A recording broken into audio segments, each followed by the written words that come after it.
ಕೇಳುಗರೆ ನಮಸ್ಕಾರ.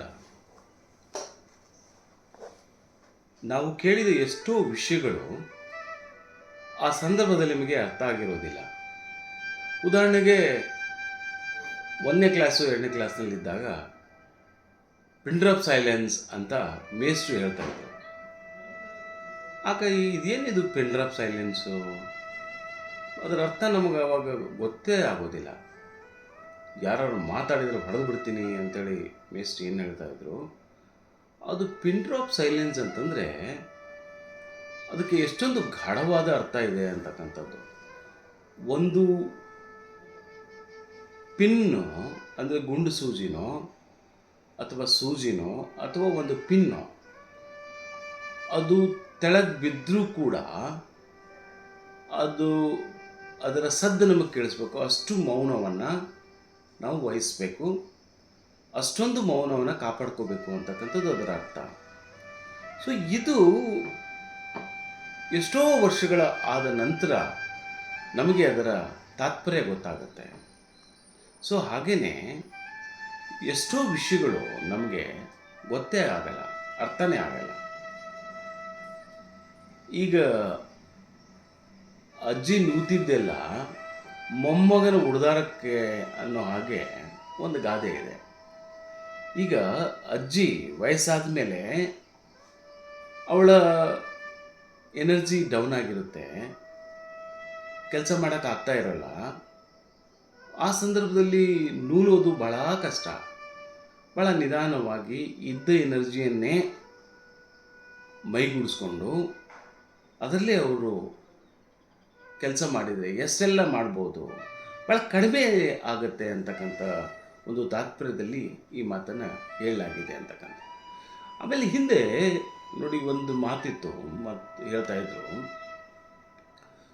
ಒಬ್ಬರು ಕಾಲು ನಿಲ್ಲದೆ ಒಬ್ಬರ ಮನೆಗೆ ಹೋದರೆ ಬಾಯಿ ನಿಲ್ಲದೆ ಒಂದು ಮಾತು ಹೇಳಿದರು ಅಂತಕ್ಕಂಥದ್ದು. ಅದು ನಮಗೆ ಅವಾಗ ಅರ್ಥ ಆಗಿರಲಿಲ್ಲ. ನೋಡಿ, ನಾವು ಕೆಲವರಿಗೆ ಬೇರೆಯವ್ರ ಮನೆಗೆ ಹೋಗೋ ಚಟಗಳು ಭಾಳ ಇರ್ತವೆ. ಸುಮ್ಮನೆ ಸ್ನೇಹಿತ ಇದ್ದಾನಂತೇಳೋ ಈ ಹರೆಯದ ವಯಸ್ಸಲ್ಲಿ ಹಳ್ಳಿಗಳಲ್ಲಿ ಇವು ಭಾಳ ನಡೀತಾ ಇರ್ತಕ್ಕಂಥವು. ನೋಡಿ, ಈ ಹುಡುಗರು ರಾತ್ರಿ ಹಗಲು ಅಂದೆ ಸ್ನೇಹಿತರು ಒಟ್ಟೊಟ್ಟಿಗೆ ಕೂಡ್ಕೊಂಡು ಏನೇನೋ ಗಾಸಿಪ್ಗಳು ಮಾತಾಡ್ಕೋತಾ ಕಾಲಹರಣ ಮಾಡ್ತಾರೆ. ಸೊ ಆ ಸಂದರ್ಭದಲ್ಲಿ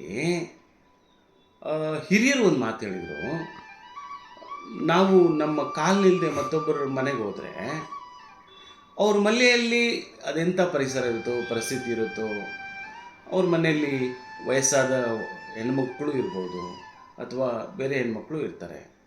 ಸೊ ನಾವು ಹೋದಾಗ ಪದೇ ಪದೇ ಇವನು ಯಾಕೆ ಬರ್ತಾನೆ ಅಂತ ಅನುಮಾನ ಹುಟ್ಟುತ್ತೆ. ಆಗ ಅವರು ಬಾಯಿ ನಿಲ್ಲದೆ ಏನೋ ಒಂದು ಮಾತನ್ನು ಹೇಳ್ತಾರೆ ಅಂತಕ್ಕಂಥದ್ದು.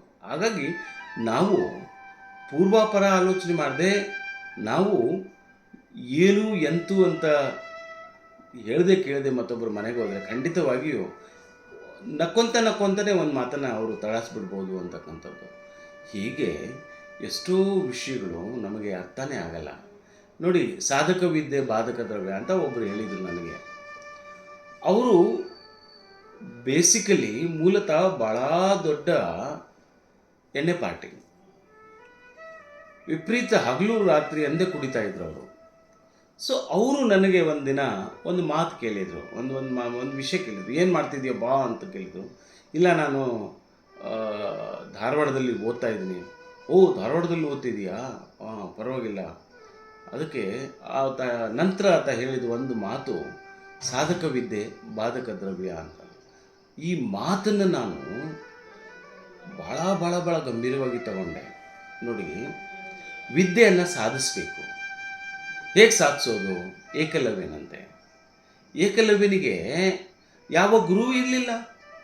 ದ್ರೋಣಾಚಾರ್ಯನ ಒಂದು ಮಣ್ಣಿನ ಮೂರ್ತಿಯನ್ನು ಮಾಡಿಕೊಂಡು ಆತ ಸತತವಾಗಿ ಕಠಿಣವಾಗಿ ಪರಿಶ್ರಮ ಮಾಡ್ದ, ಶಬ್ದವೇದಿ ವಿದ್ಯೆಯನ್ನು ಕಲಿತ. ಹಾಗಾಗಿ ವಿದ್ಯೆ ಅನ್ನೋದು ಸಾಧನೆ. ಹಾಗೆಯೇ ಬಾಧಕ ದ್ರವ್ಯ ದುಡ್ಡು ಅಂತಕ್ಕಂಥದ್ದು, ಅದನ್ನು ನೀವು ಕಾಳಜಿ ಮಾಡದೇ ಇದ್ದರೆ ಖಂಡಿತವಾಗಿಯೂ ದುಡ್ಡು ನಿಮ್ಮನ್ನು ಕಾಳಜಿ ಮಾಡಲ್ಲ. ಅದಕ್ಕೆ ದುಡ್ಡಿನ ಮೇಲೆ ಒಂದು ಇಂಗ್ಲೀಷ್ನಲ್ಲಿ ಒಂದು ಭಾಳ ಒಳ್ಳೆಯ ಒಂದು ಮಾತಿದೆ, money money money sweeter than honey, sharper than knife and better than wife ಅಂತಕ್ಕಂಥ ಮಾತಿದೆ. ನೋಡಿ, ದುಡ್ಡು ಎಲ್ಲದಕ್ಕೂ ದುಡ್ಡೇ ಅಲ್ಲ, ಆದರೆ ದುಡ್ಡು ಬೇಕು, ಅಗತ್ಯಕ್ಕೆ ಬೇಕಾದಷ್ಟು ದುಡ್ಡನ್ನು ಬೇಕು. ಅದಕ್ಕೆ ದುಡ್ಡು ನಿಮ್ಮ ಹತ್ರ ಇಲ್ಲದಿದ್ದರೆ ನಿಮ್ಮ ಪರಿಸ್ಥಿತಿ ಹಾಳುಬಾವಿ ಇದ್ದಂಗೆ. ಹಾಳುಬಾವಿ ಹತ್ರ ಯಾರೂ ಹೋಗಲ್ಲ. ನೀರು ಸೇದಕ್ಕೆ ಯಾರು ಹೋಗ್ತಾರೆ? ನೀರಿದ್ದ ಬಾವಿಗೆ ಹೋಗ್ತಾರೆ. ನೀರಿಲ್ಲದ ಬಾವಿಗೆ ಯಾರು ಹೋಗ್ತಾರೆ? ಹಾಗೆ ನಿಮ್ಮ ಹತ್ರ ದುಡ್ಡಿದ್ರೆ ಜನ ನಿಮ್ಮ ಹತ್ರ ಬರ್ತಾರೆ. ಬೆಲ್ಲ ಇರೋ ಹತ್ರ ನೊಣ ಮುಕ್ಕಿರ್ತವೆ, ಹೌದಲ್ಲ? ಜಿಗಟ್ಟಿದ್ರತ್ತ ನೊಣಗಳು ಹೋಗ್ತವೆ ಅಂತಕ್ಕಂಥದ್ದು. ಹಾಗಾಗಿ ಜನ ನಿಮ್ಮ ದುಡ್ಡನ್ನು ನೋಡಿ ಸ್ನೇಹ ಮಾಡ್ತಾರೆ, ನಿಮ್ಮ ಪೊಸಿಷನ್ ನೋಡಿ ಸ್ನೇಹ ಮಾಡ್ತಾರೆ, ನಿಮ್ಮ ಹತ್ರ ಏನಾದರೂ ಇದ್ದರೆ ಮಾತ್ರ ಸ್ನೇಹ ಮಾಡ್ತಾರೆ. ಜಗತ್ತು ಇವತ್ತು ಆ ರೀತಿ ಇರೋದ್ರಿಂದ ನಾವು ಇವೆಲ್ಲವನ್ನು ಭಾಳ ಕಾಳಜಿಯಿಂದ, ಭಾಳ ತಾಳ್ಮೆಯಿಂದ, ಭಾಳ ಭಾಳ ಭಾಳ ಭಾಳ ನಿಧಾನವಾಗಿ ನಾವು ಇವೆಲ್ಲವನ್ನು ಸಂಪಾದನೆ ಮಾಡ್ತಾ ಹೋಗಬೇಕು ಅಂತಕ್ಕಂಥದ್ದು ಭಾಳ ಮುಖ್ಯ.